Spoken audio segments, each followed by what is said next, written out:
Stylist Scarf merupakan sebuah perniagaan yang telah diambil alih oleh 10 orang berkongsi. Setelah dikongsi, kami telah meletakkan nama perniagaan kami dengan nama Stylist Scarf. Stylist Scarf menjalankan perniagaan berasaskan tudung cotton yang dijual kepada semua pelanggan yang beragama Islam. Dalam masa yang sama, selain kami membuat penghantaran secara pos, kami juga turut membuat penghantaran secara COD kepada pelanggan yang berdekatan. Tujuan utama perniagaan ini ialah untuk menyediakan tudung yang selesa dan mudah dibentuk kepada kaum hawa. Tudung-tudung yang kami keluarkan ialah tudung yang diperbuat daripada kain jenis cotton. Cotton merupakan cotton yang mudah dibentuk dan mudah digosok.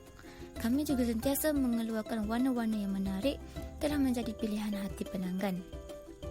Kami hanya menetapkan sehelai tudung berharga RM10 sahaja. Selain itu, kami juga akan membuat promosi yang menarik kepada pelanggan, iaitu kami akan mengadakan jualan set kotak. Dalam masa 4 bulan, kami memperoleh keuntungan yang banyak. Kami menjalankan perniagaan ini secara dalam talian, iaitu kami membuat perniagaan secara live dalam Facebook.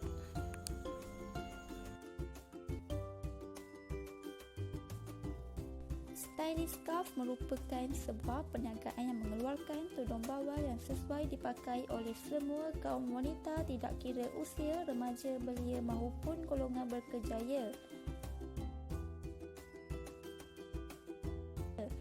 Perniagaan Stylist Scarf ini terdiri daripada 10 orang kaki tangan pekerja, iaitu pengurus, timbalan pengurus, pegawai kewangan, setiausaha, pegawai pentadbiran, pegawai operasi, pegawai teknikal, pegawai pemasaran, pegawai pengeluaran dan pekerja mahir.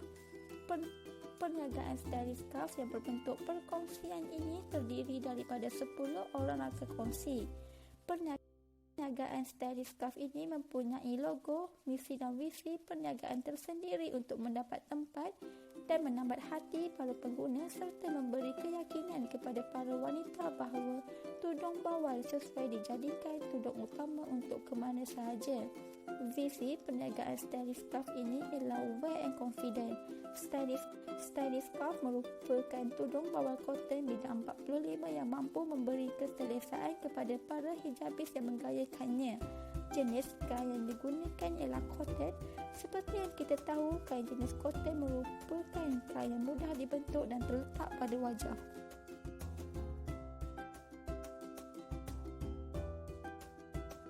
Seterusnya, analisis SWOT. Stylist Scarf telah menganalisis beberapa kekuatan, kelemahan, peluang dan ancaman dalam perniagaan penjualan tudung bawal cotton bidang 45 ini. Analisis ini digunakan dalam membina perancangan strategik yang membantu dalam menentukan faktor persekitaran dalaman dan persekitaran luaran yang membantu atau menghalang pencapaian objektif perniagaan Stylist Scarf ini. Yang pertama adalah kekuatan. Stylist Scarf mempunyai tenaga kerja yang cekap, mempunyai kedudukan kewangan yang kokoh. Seterusnya, kelemahan perniagaan ini adalah mempunyai jenama yang tidak terlalu dikenali. Seterusnya, peluang. Keadaan ekonomi yang meleset memberikan peluang untuk menjalankan perniagaan kepada Stylist Scarf. Akhir sekali, ialah ancaman. Stylist Scarf mempunyai banyak ancaman, iaitu antaranya adalah persaingan, perubahan trend dan citarasa pelanggan yang sentiasa bertukar. Seterusnya, kemunculan produk baru dari syarikat-syarikat yang lain. Seterusnya, kita pergi kepada operasi perniagaan Stylist Scarf. Proses yang pertama adalah perbincangan detail mengenai perniagaan dan juga pembahagian modal kepada setiap pemegang saham dan juga pembahagian tugas telah dilakukan. Dan proses yang kedua adalah pengambilan stok daripada supplier. Proses yang ketiga, pembahagian stok kepada ejen-ejen. Proses yang keempat adalah aktiviti jualan yang dilakukan oleh ejen-ejen kami seperti iklan, pemasaran dan live FB page. Dan proses yang kelima adalah close sale melalui WhatsApp, live FB page dan lain-lain platform. Dan proses yang keenam adalah proses transaksi bayaran. Pelanggan boleh melakukan transaksi bayaran melalui dua perkhidmatan iaitu pembayaran secara tunai dan juga pembayaran secara atas talian. Dan proses yang ketujuh adalah proses penghantaran. Kami menyediakan dua perkhidmatan penghantaran melalui kurier dan juga cash on delivery. Kami menggunakan kurier JNT dan juga pos laju. Dan proses yang terakhir adalah maklum balas pelanggan. Maklum balas pelanggan adalah digunakan oleh syarikat kami untuk melakukan peningkatan dari semasa ke semasa.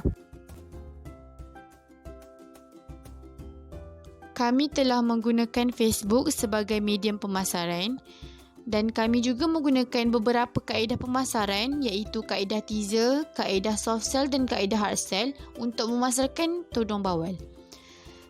Kami menggunakan kaedah teaser untuk mewujudkan perasaan ingin tahu bakal-bakal pelanggan yang menunggu untuk mendapatkan tudung bawal.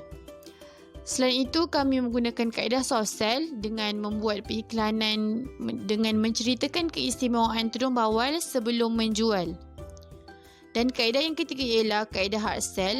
Melalui kaedah ini, kami telah membuat promosi jualan dengan menyatakan harga tudung bawal.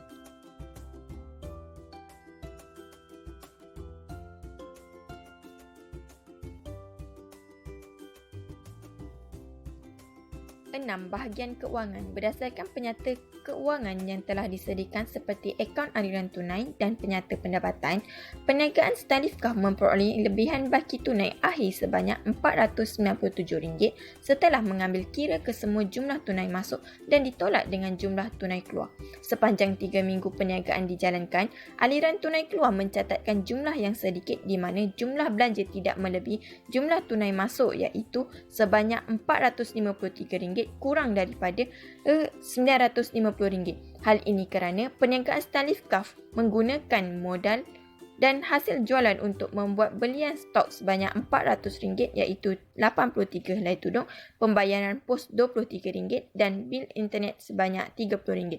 Oleh itu, jumlah untung bersih yang diperoleh dalam penyata pendapatan merekodkan jumlah yang sama seperti baki tunai akhir yang diperolehi dalam akaun tunai.